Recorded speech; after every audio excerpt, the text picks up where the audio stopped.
চল যাব স্কুল চল যাব স্কুল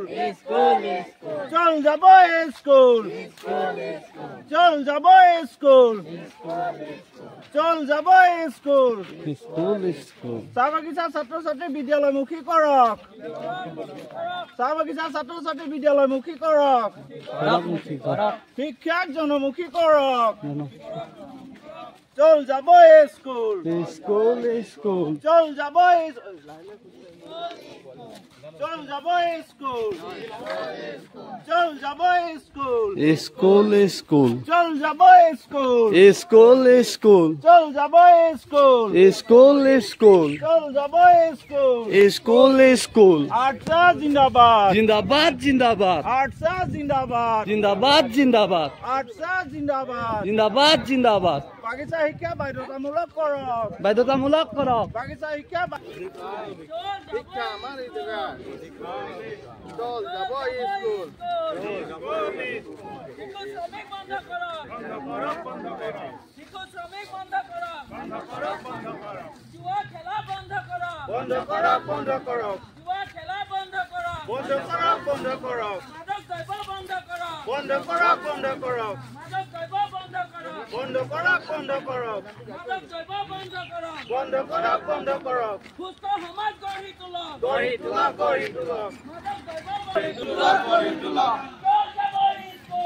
স্কুল স্কুল চল যাব স্কুল স্কুল স্কুল চল যাব স্কুল স্কুল স্কুল স্কুল গেলে কি পায় স্কুল গেলে কি পায় স্কুল গেলে কি পায় চল যাব school school after long leave Moukhuti এলেকাৰ ছাত্ৰ ছাত্ৰীসকলৰ সহযোগত সকলোৰে আমি চল যাব স্কুলৰ ৰেলী ইতিমধ্যে আৰম্ভ কৰিছোঁ আৰু লক্ষ্য উদ্দেশ্য এটাই যে বাগিচা অধিকৃত অঞ্চলসমূহত বা লাইনসমূহত এতিয়াও দিনক দিনে ছাত্ৰ ছাত্ৰীৰ বিদ্যালয় আধাতে এৰি দিয়া অসুবিধাসমূহ দেখা দিছে আৰু এটা ডাঙৰ এটা সমস্যা আমাৰ চাহ বাগিচা অধিকৃত অঞ্চলৰ কাৰণে ড্ৰপ আউট ষ্টুডেণ্টো গতিকে আমি ইয়াৰ জৰিয়তে জনজাগৰণ সৃষ্টি কৰিব বিচাৰিছোঁ এটা শৈক্ষিক জাগৰণ সৃষ্টি কৰিব বিচাৰিছোঁ যে যিসকল ছাত্ৰ ছাত্ৰীসকলে বিদ্যালয় আধাতে এৰি পিনি তেওঁলোকে অইন কিবা কাম কাজত তেওঁলোকে গতি কৰে ইয়াৰ পৰা ফালৰি কাটি যাতে শিক্ষাক তেওঁলোকে জনমুখী কৰে আৰু শিক্ষাক গুৰুত্ব প্ৰদান কৰে তাৰ কাৰণে আমাৰ অসম ছাত্ৰ সন্থাৰ চল যাব স্কুল ৰেলী আৰম্ভ কৰিছোঁ আৰু ডিমু শাখাৰ অন্তৰ্গত থকা প্ৰায় 9খন চাহ বাগিচাতে আমি পৰ্যায়ক্ৰমে বিদ্যালয়সমূহৰ ছাত্ৰ ছাত্ৰীৰ একত্ৰিত কৰি চল যাব স্কুলৰ অভিযান আমি আৰম্ভ কৰিম আৰু গাঁও এলেকা বা বাগিচা এলেকাৰ সকলোকে আমি সজাগ আৰু সচেতন কৰাৰ এটা প্ৰয়াস কৰিছোঁ যে শিক্ষা যাতে চাহ বাগিচা অধিকৃত অঞ্চলসমূহত অধিককৈ গুৰুত্ব প্ৰদান কৰে আৰু গুৰুত্ব পায় তাৰ কাৰণে আমি অসম ছাত্ৰী ছাত্ৰ সন্থাই কাৰ্যপন্থা হাতত লৈছোঁ হয় আজি অসম ছাত্ৰী ছাত্ৰ সন্থা শিৱসাগৰ জিলা সমিতিৰ অন্তৰ্গত ডিমু শাখাৰ অন্যতম উপশাখা মৌখুটি উপশাখাৰ উদ্যোগত চল যাব স্কুল আৰম্ভ হৈছে আৰু চল যাব স্কুলৰ জৰিয়তে চাহ বাগিচা চাহ অধিকৃত অঞ্চলৰ ছাত্ৰ ছাত্ৰীসকল যাতে বিদ্যালয়মুখী হয় তাকে আমি চেষ্টা কৰিছোঁ তাকে আমি প্ৰচেষ্টা কৰিছোঁ কাৰণ আপোনালোকে জানে বাগিচা অঞ্চলৰ শিশু শ্ৰমিকৰ বহুত মানে দিনক দিনে বাঢ়ি গৈছে যাৰ কাৰণে বহুত ড্ৰপ আউট হৈছে ষ্টুডেণ্ট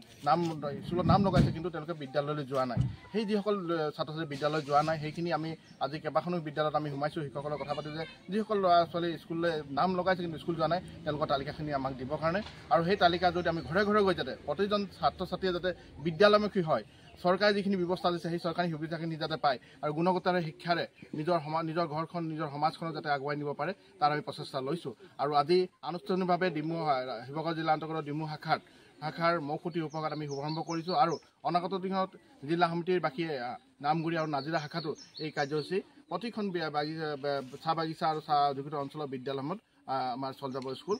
জৰিয়তে ছাত্ৰ ছাত্ৰীসকলক বিদ্যালয়মুখী কৰাৰ লগতে আদৰ্শ বিদ্যালয় বনাইছে তাক আমি আন্তৰিকতা আদৰণি জনাইছোঁ কিন্তু আজি আমি কেইবাখনো বিদ্যালয়ত সোমাইছোঁ তাত কিন্তু আমি এটা কথা গম পাইছোঁ যে সেই ছাত্ৰ ছাত্ৰীৰ অনুপাতে কিন্তু মানে শিক্ষকৰ অভাৱ বিশেষকৈ বিজ্ঞান আৰু অংকৰ শিক্ষকৰ যথেষ্টখিনি অভাৱ আমি গম পাইছোঁ সেয়ে মই আমাৰ অভিভাৱক মন্ত্ৰী তথা তেওঁ আমাৰ শিক্ষামন্ত্ৰী হয় ৰণোজ পেগু ডাঙৰক আহ্বান জনাইছোঁ যে অতি শীঘ্ৰে চাহ বাগিচা চাহ অধিকৃত অঞ্চলসমূহত যি আদৰ্শ বিদ্যালয় আপোনালোকে বনাইছে সেই বিদ্যালয়সমূহত শিক্ষকৰ যাতে ছাত্ৰ ছাত্ৰীৰ অনুপাতে যাতে বিজ্ঞান আৰু অংক শিক্ষকৰ যাতে ব্যৱস্থা কৰে তাৰ কাৰণে আহ্বান জনাই মোৰ ক'বলৈ ধন্যবাদ শিক্ষাক জনমুখী কৰা লক্ষ্যৰে আমি অসম শ্ৰেণী ছাত্ৰ সন্থাই চল যাব স্কুল নামৰ এই শিক্ষক এখন কাৰ্যসূচী আমি প্ৰতিখন চাহ বাগিচা চাহ উদ্যোগিত তথা গ্ৰাম্য অঞ্চলত আমি আৰম্ভ কৰিছোঁ। আমি দেখিবলৈ পাইছোঁ যে চাহ বাগিচা আৰু চাহ উদ্যোগিত অঞ্চলৰ বহু শিশু কিন্তু এতিয়াও বিদ্যালয়মুখী হোৱা নাই আৰু এই কাৰ্যসূচীৰ জৰিয়তে আমি প্ৰতিগৰাকী শিশু যাতে বিদ্যালয়মুখী হয় আৰু এটা আমাৰ এই জনগোষ্ঠীৰ এটা ডাঙৰ সমস্যা, বহু ছাত্ৰ ছাত্ৰী কিন্তু ড্ৰপ আউট হৈছে, বহু ছাত্ৰ ছাত্ৰী আধাতে বিদ্যালয় সামৰিছে। এই ছাত্ৰ ছাত্ৰীসকলক পুনৰ বিদ্যালয় আনি পাঠদানৰ লগত জড়িত কৰাৰ উদ্দেশ্যেৰে আমি এই কাৰ্যসূচী আজি মৌকুটি উপশাখাৰ উদ্যোগত আমি মৌকুটি চাহ বাগিচাত আমি শুভাৰম্ভ কৰিছোঁ। ইয়াৰ পিছতে প্ৰতিখন চাহ বাগিচাক চাহ উদ্যোগিত অঞ্চল বা গ্ৰাম্য অঞ্চলবিলাকত অনুষ্ঠিত কৰা হ'ব আৰু লগতে এই কাৰ্যসূচীৰ জৰিয়তে আমি অসম চৰকাৰক আহ্বান জনাইছোঁ, তেওঁলোকে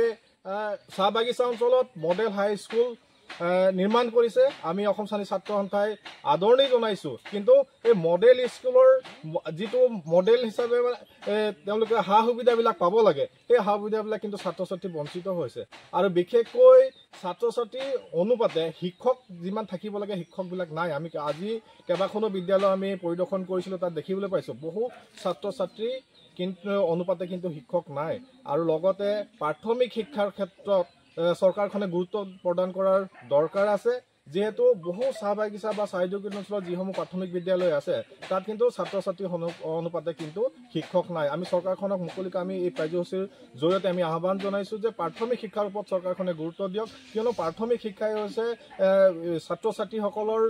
শিক্ষাৰ মূল ভেটি আৰু ইয়াক অধিক গুৰুত্ব দি এই জনগোষ্ঠীটোৰ তথা অসমৰ শৈক্ষিক পৰিৱেশটো সুন্দৰ কৰি তুলিবৰ বাবে এই কাৰ্যসূচীৰ জৰিয়তে আমি আহ্বান জনাইছোঁ।